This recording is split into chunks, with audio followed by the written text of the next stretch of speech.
वंदे मातरम बाल दोस्तों, आज हम कविता पहले इतनी शक्ति हमें देना दाता प्रार्थना काव्य का भाग तीसरा देखेंगे।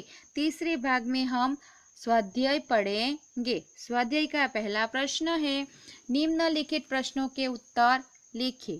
पहला प्रश्न, हमें कैसे रास्ते पर चलना चाहिए? क्यों? हमें नेकी के रास्ते पर चलना चाहिए क्योंकि इससे जीवन में सुख और शांति मिल सकती है। दूसरा, आने वाला कल कैसा होगा? तो आने वाला कल बीते हुए कल से अच्छा होगा। तीसरा, हम ईश्वर से कैसी जिंदगी की कामना करते हैं? तो हम ईश्वर से कामना करते हैं कि वह हमें जितनी भी जिंदगी दे वह भली हो। चौथा, हमारे मन में कैसी भावना नहीं होनी चाहिए? तो हमारे मन में किसी से बदला लेने की भावना नहीं होनी चाहिए। पांचवा, हमें किसके बारे में सोचना चाहिए? तो हमें यह नहीं सोचना चाहिए कि हमें दूसरों से क्या मिला है, बल्कि यह सोचना चाहिए कि हमने दूसरों के लिए क्या किया है। छठा, हमारा मन पावन कैसे बनेगा? हमारा मन करुणा के जल से पावन बनेगा। सातवां, कविता में कैसा जल बहाने की प्रार्थना की गई है? क्यों? कविता में करुणा का जल बहाने की प्रार्थना की गई है क्योंकि उससे हम सबका मन पवित्र बनेगा। आठवां, किसकी रचना का अंत नहीं होना चाहिए? तो ईश्वर की बनाई हुई रचना का अंत होना नहीं चाहिए। दूसरा प्रश्न, उदाहरण के अनुसार समान तुक वाले तुकांत शब्द लिखिए। उदाहरण दिया है, ऐसे हमें दूसरे शब्द समान शब्दों को भी बनाना है, लिखना है। तो लताए के साथ कथाएं, प्रथाएं, प्रथाएं। दूसरा, सुंदरता यानी कि मानवता, सफलता, श्रेष्ठता। तीसरा, ग्वालिन, मालिन, तेलिन, दर्जिन। चौथा, लिखावट, बनावट, सजावट, रुकावट। सुनकर, लिखकर, पढ़कर, कहकर।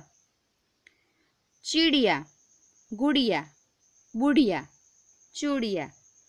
आगे का प्रश्न 3, नीचे दिए गए चित्र को देखकर चित्र का वर्णन अपने शब्दों में कीजिए। अब हमें चित्र दिया गया है, इसमें से हमें अपने शब्दों में वर्णन करना है। तो इसे देखकर हमें लगता है कि यह समुद्र तट का दृश्य दिखाई दे रहा है। समुद्र में एक नाव दिख रही है जिसके पाल पर ध्वजा फर रही है। 2 व्यक्ति नौका विहार कर रहे हैं।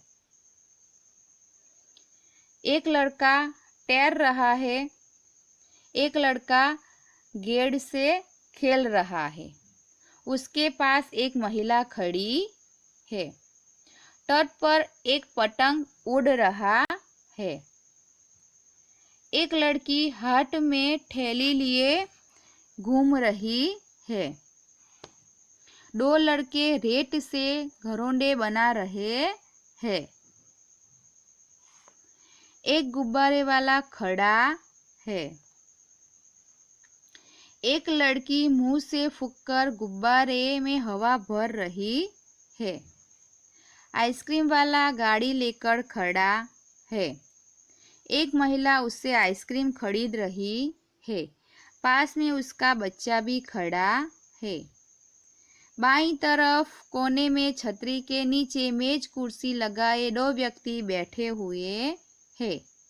पास में नारियल के 2 पेड़ दिखाई दे रहे हैं।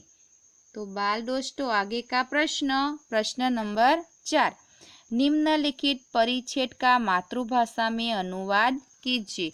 अब यह परिच्छेद का हमें गुजराती में लिखना है। तो एक चिड़िया पेड़ पर रहती थी, उसका घोंसला पेड़ पर था। एक चकली वृक्ष पर रहती હતી, તેનો માળો વૃક્ષ પર હતો।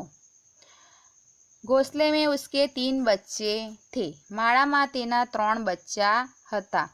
वह अपने बच्चों के साथ रहती थी। ते पोताना बच्चा साथे रहती हती।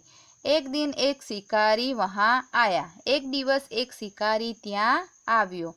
यह चिड़िया को मारना चाहता था। તે ચકલીને મારી નાખવા ઈચ્છતો હતો। चिड़िया ने बच्चों को घोंसले में सिर नीचा कर बैठने को कहा। ચકલીએ એના બચ્ચાને માળામાં માથું નીચું કરીને બેસવાનું કહ્યું। वह खुद वहाँ से उड़ गई। તે પોતે ત્યાંથી ઉડી गई और पट्टों में छिपकर बैठ गई અને પાંદડામાં છુપાઈને બેસી गई। शिकारी चिड़िया को न देखकर वहाँ से चला गया। ચકલીને ન જોઈને શિકારી ત્યાંથી જતો રહ્યો। प्रश्न नंबर 5।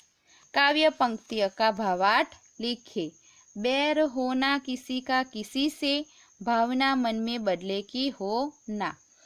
हमें से किसी की किसी से दुश्मनी न हो और अगर कभी हो जाए तो हमारे मन में उसका बदला लेने की भावना पैदा न हो। दूसरा, अपनी करुणा का जल तू बहा के कर दे पावन हर एक मन का कोना।